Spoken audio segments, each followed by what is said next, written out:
Credit सिस्टीमनुसार निकाल लावण्याच्या निर्णयाचा चांगलाच फटका मुंबई विद्यापीठात शिकणाऱ्या विद्यार्थ्यांना बसतोय। ही क्रेडिट सिस्टीम नेमकी काय आहे आणि ती विद्यार्थ्यांच्या मुळावर कशी येते आपण पाहूयात एक विशेष रिपोर्ट। काही दिवसांपूर्वीच मुंबई विद्यापीठानं बीकॉम, बीएससी आणि बीएचे निकाल जाहीर केले। क्रेडिट सिस्टीमनुसार पहिल्यांदाच हे निकाल लावण्यात आले असून त्यातल्या बदलांमुळे विद्यार्थ्यांमध्ये चांगलाच गोंधळ उडालाय। 3 वर्षांच्या 6 सेमिस्टरच्या क्रेडिट पॉइंट्सवर विद्यार्थ्यांचा निकाल ठरवण्यात आलाय। पण हा निकाल टक्केवारीत नसून त्यामुळे कॉलेजमध्ये एक्स्ट्रा करिक्युलर ॲक्टिव्हिटीजमध्ये सहभागी होणाऱ्या विद्यार्थ्यांना चांगलाच फटका बसलाय। 3 वर्ष एनसीसी, एनएसएस आणि खेळात अग्रेसर राहिलेल्या विद्यार्थ्यांना त्यांचे हक्काचे मार्क्स देण्यात आलेले नाहीत। याआधी या विद्यार्थ्यांना त्यासाठी 10 गुण दिले जात होते। मात्र आता क्रेडिट पॉइंट्सवर ग्रेड ठरत असल्यामुळे विद्यार्थ्यांना एनसीसी, एनएसएस आणि स्पोर्ट्स यासाठी क्रेडिट पॉइंट देणं गरजेचं असल्याचं मत प्राचार्य यांनी व्यक्त केलंय। 229 खाली एनएसएस, एक्सटेन्शन ॲक्टिव्हिटीज आणि इतर ॲक्टिव्हिटीजला जे 10 मार्क देतात ते 10 मार्क त्यांनी युनिव्हर्सिटीने फक्त 6 सेमिस्टरमध्ये त्यांनी दाखवले, पण ओव्हरऑल त्याचा इफेक्ट आलेला नाही आहे। मुद्दा 1। मुद्दा 2, ऑर्डिनन्स 5043A आणि 5044A ग्रेसिंग हे दोन्ही ऑर्डिनन्स वापरलेला नाही आहे। मुंबई विद्यापीठाचा क्रेडिट निकालाचा घोळ इथंच संपत नाही, तर इतर विद्यापीठातून किंवा 2 वेगवेगळ्या कॉलेजमधून विद्यार्थ्यांनी 3 वर्षाच्या सेमिस्टर दिले असतील तर त्यांचे क्रेडिट पॉइंट्स विद्यापीठाला प्रत्येक कॉलेजनं कळवणं गरजेचं आहे।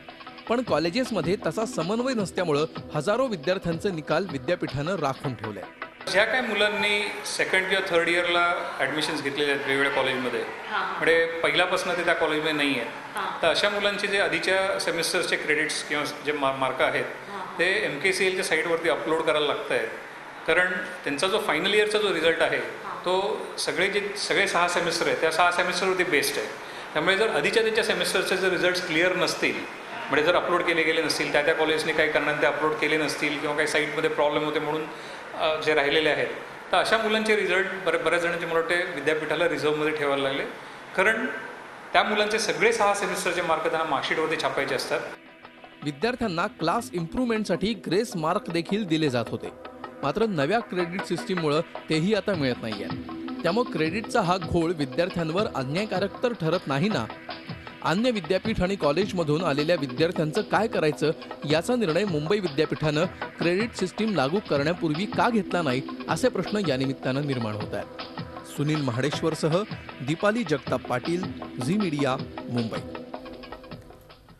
तर हा सगळा घोळ जो आहे हा विद्यार्थ्यांच्या मुळावर येतो की काय अशी परिस्थिती आहे, कारण पहिलं वर्ष आता की जे विद्यार्थी थर्ड इयरला पास झालेत आणि बीएससी, बीकॉम, बीएची डिग्री त्यांच्या हातात पडली, पण या सगळ्या क्रेडिट सिस्टीमच्या गोंधळामुळे हे विद्यार्थी प्रचंड हताश झाले आहेत, कारण त्यांची पर्सेंटेज, त्यांची टक्केवारी कमी होते।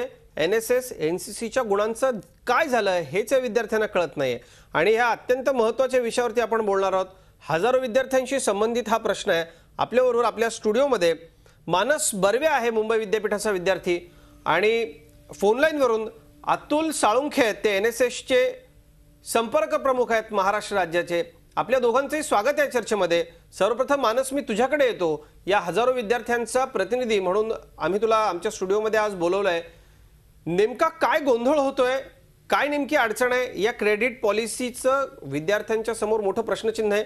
काय अडचण आली तुला?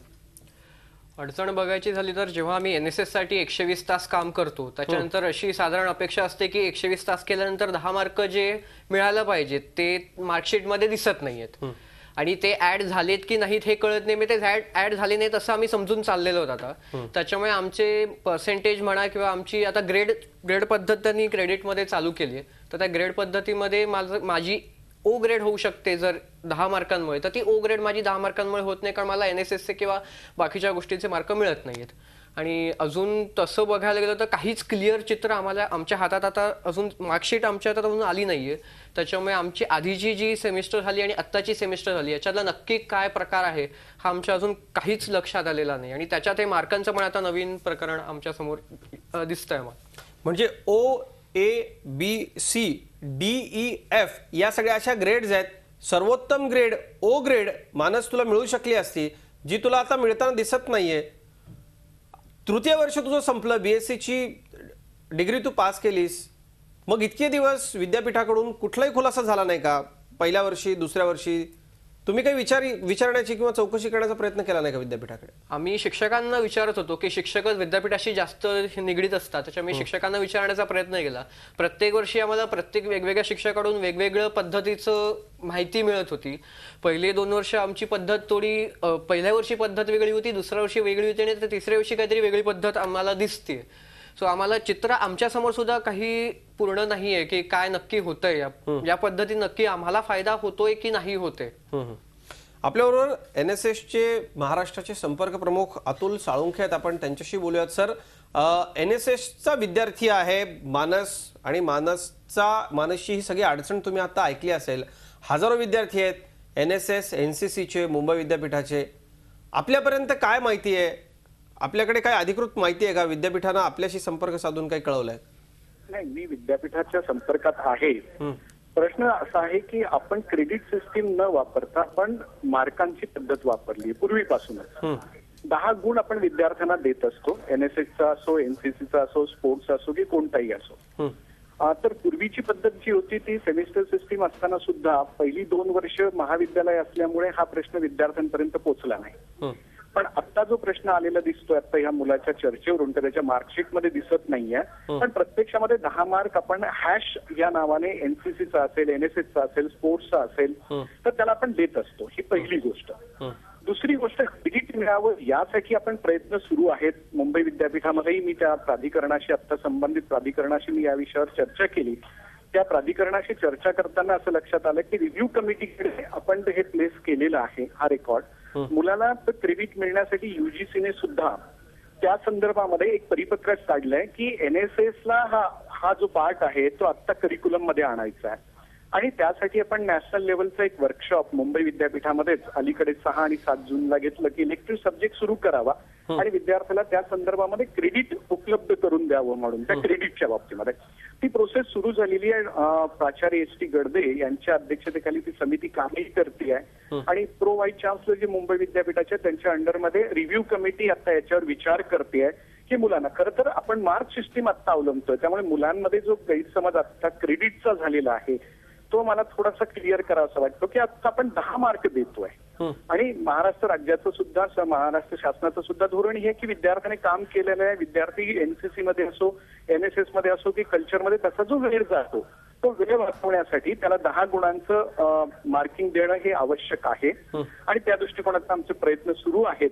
पण हा जो आता क्रेडिटचा हा टेक्निकल प्रॉब्लेम काय आहे का हेही मला तपासून घेता येईल त्यांच्याकडनं, मुंबई विद्यापीठाकडनं माहिती घेऊन, आणि त्यांच्यावर अन्याय होत असेल तर तो आपल्याला दुरुस्त करता येईल. पण क्रेडिट हा शब्दप्रयोग नाही आहे त्याच्यामध्ये. शब्दप्रयोग असा आहे की 10 गुण आपण त्या मुलाला देतोय आणि तो 10 गुण इम्प्लिमेंट करतो. आता समजा एखादा विद्यार्थी जर फेल होत असेल आणि जर पेपर 100 मार्काचा असेल तर त्याला आपण 5 गुण एका हेडसाठी, एका पेपरसाठी देतो. आणि जर समजा त्याला आता 60 मार्कांची विद्यापीठाची परीक्षा असते आणि 60 मार्कांची जर असेल तर त्याला प्रपोर्शनेट ते 5 गुणांच्या ऐवजी 3 गुण देतात आणि 3 गुणांमुळे त्याला पास होण्यासाठी मदत होते. हा एक भाग. दुसरा, जर समजा त्याला ग्रेड बदलत असेल तर ग्रेड बदलताना आपण एक CGP मध्ये 1 गुणाची वाढ करतो.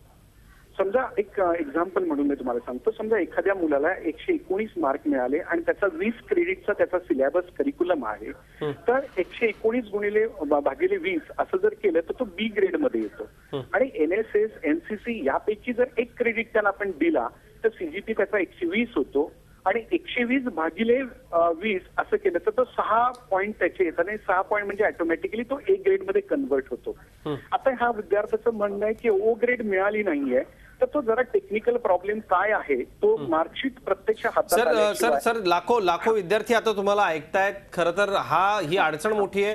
कुठूनही त्यांना काही नीट मार्गदर्शन होत नाही. NSSच्या वतीनं आपण स्वतः याच्यामध्ये पुढाकार घेऊन या विद्यार्थ्यांना न्याय मिळवून देण्याच्या संदर्भामध्ये प्रयत्न कराल का? नक्कीच सर. मुंबई प्राधिकरणाकडे आम्ही कुलगुरूंशी याच्यावर चर्चा करतो आणि मग ह्या विद्यार्थ्यांवर जो अन्याय झाला असेल तो अन्याय नक्की दूर करू आणि परत क्रेडिट सिस्टीम मध्ये कसं आणता येईल याचा नक्की आम्ही शासनाच्या स्तरावरील त्याच्यावर विचार आम्ही करणार आहोत.